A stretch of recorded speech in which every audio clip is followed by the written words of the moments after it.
The recent political changes to the former Greek city-states has affected many aspects of everyday life, some more subtle than others.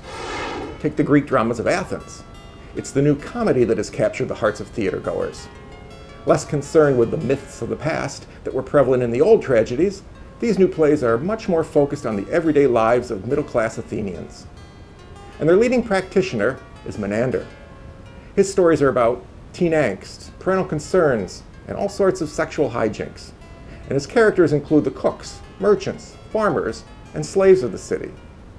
He wrote his first play when he was 20, and now he has almost 100 under his tunic. Some of his more popular titles include Drunkenness, The Girl from Samos, Double Deceiver, The Man She Hated, and Superbad. One of those is wrong. Menander is also well known for his moral maxims, many of which are becoming proverbial. The sword the body wounds, sharp words the mind. Whom the gods love dies young. The man who runs may fight again, and the die has been cast. Recently, under the patronage of Ptolemy, Menander does most of his work outside the city, at his villa in Piraeus. A series of earthquakes in and around Pontus, described by the geographer Strabo as the greatest in memory, destroyed 12 cities in one night, including Sardis and Philadelphia. But they've also revealed a wonder. In the cracks of the earth left behind, people have found enormous skeletons. Locals are reluctant to remove the bones, but a foot-long tooth was sent to Tiberius in Rome.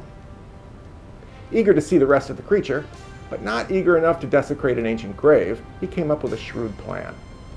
A geometer named Pulcher was assigned the task of making a model of the giant, based on the tooth.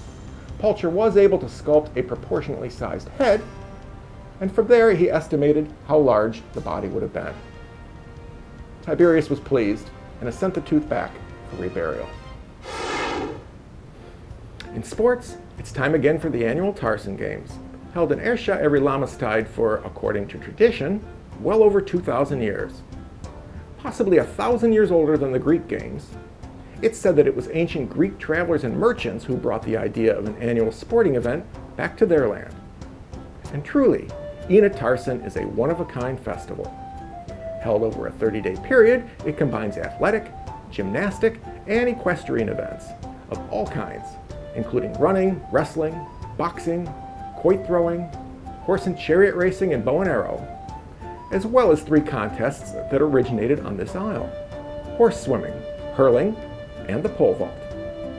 There are also competitions for goldsmiths and jewelers, spinners and weavers, and makers of shields and weapons of war. And surrounding all this is a great fair where all kinds of food, merchandise, livestock, arms, and wearing apparel are on display and for sale, with merchants from as far away as the aforementioned Greeks. Also held at Tarsen, the marriage market is unique to these parts. Eligible youth and maidens are matched by their parents at the marriage veil, and those who become wed are given 1 year and 1 day to decide if their union should stand. Those who are dissatisfied return to the next festival, where their nuptials are dissolved on the hills of separation. And finally today, a sad story out of Paris, as details begin to emerge in the final days of Louis XVI and Marie Antoinette's 10-year-old son, Louis Charles. The last time he was seen in public was in July of 1792, when Her Majesty took the children to the opera at the Comédie Italienne. The Dauphin was described then as a most interesting, beautiful child, good-natured, with an agreeable countenance. But that did not help him when his father was executed in January of '93. Exiled royalists proclaimed him Louis XVII, and the Republican government responded by ordering his imprisonment in solitary confinement. It took over an hour for them to separate him from his mother, and he was carried away, screaming and crying. Imprisoned, alone, in a small windowless room, the extent of the mental and physical tortures imposed on him may never be fully known, but some have emerged. He was told his parents still lived but no longer wanted him. He was forced to drink alcohol regularly, and he was taught to blaspheme and curse his family. And he was paraded in costumes and beaten. His last 6 months were spent in a small, dark prison cell, with no human contact and no sanitation. He's said to have died of consumption. and there are reports that the autopsy described an extremely thin body ravaged by tumors and scars.